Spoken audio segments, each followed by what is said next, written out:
Dan, so tell us, what's going on in data scarcity? What are you finding out there in the industry? What are our clients doing, or what are the prospective clients talking to you about? It's an interesting space at the moment. So I feel like it's become easier to stand up data analytics platforms, and tools are becoming more intuitive.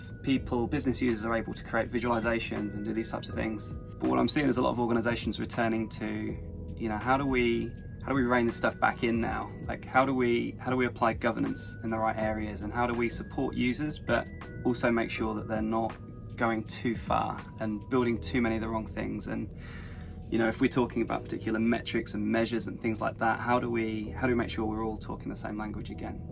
So we all remember Microsoft Access. It's very easy for these tools to become another version of that. So why are people coming to data scarcity? Like, what are the problems that they're facing? Like, give us an example.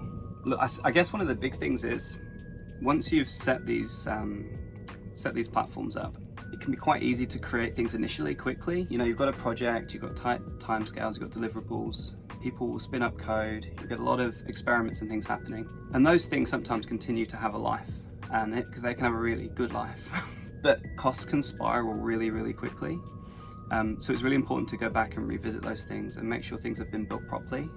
Even if they work, they might not be optimized, and they can end up running a lot of costs. So, a vendor might suggest increasing the number of compute units you have, or whatever. Put more coal into the engine and it will run better.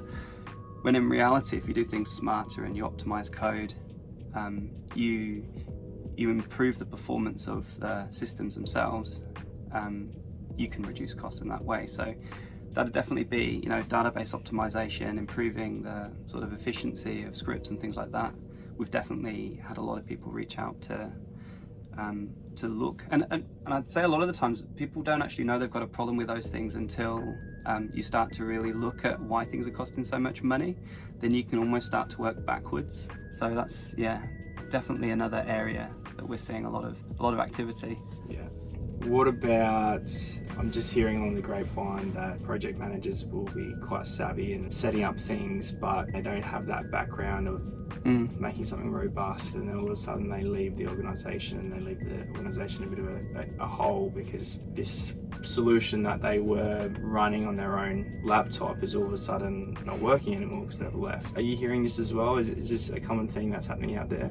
Yeah, look, I think so. The concept of like a power user or a data citizen, tools are easier to spin up new solutions, and IT can be a bit slow sometimes. We all know that, and that's no disrespect to the system. It's just there is a system in place, and if people can find a quicker way to do things and it gives them immediate value, then that's a good result for the business. The problem is when those solutions need to be scaled, or they encounter issues, and like you say, that person's left the organization. Suddenly you're left with a solution which stops generating its value. People are having an issue. They rely on that service. It was never intended to serve the amount of people it needed to serve, and then someone will need to come in and fix it.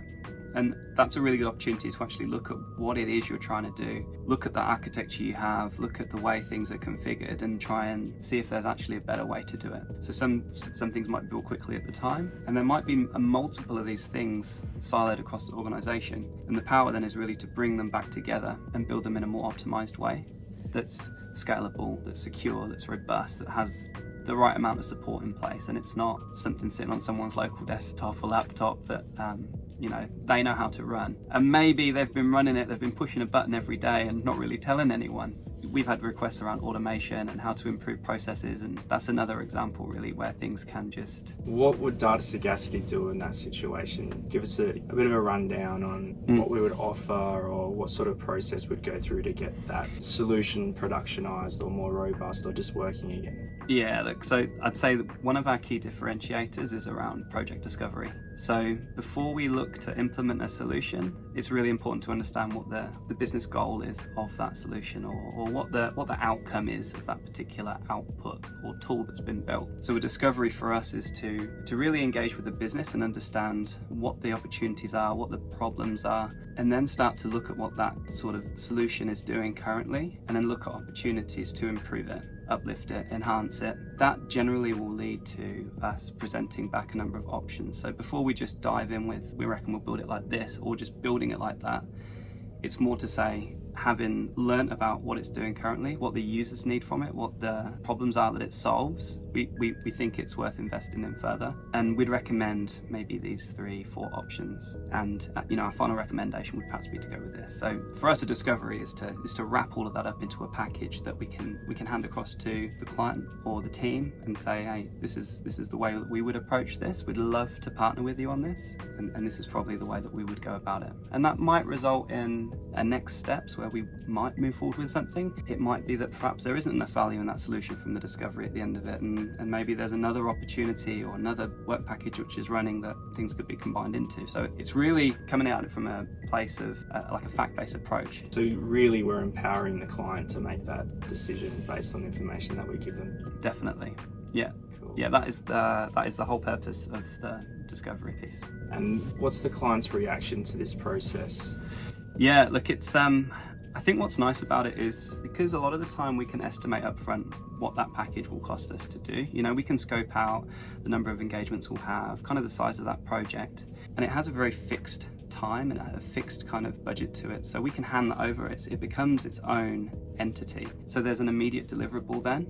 And because we've done that as well, we're really clear on what the next phase would look like. So rather than starting a project, not understanding how long things will take, what the technical feasibility of doing something actually is. Our discoveries will normally have some element of like a proof of concept or just testing out whether the thing that we're suggesting would actually work and is right for the client themselves. So yeah, no, clients generally it is empowering them to make the next decision and the next step and move forward with confidence that there is some diligence behind kind of what those next steps would be.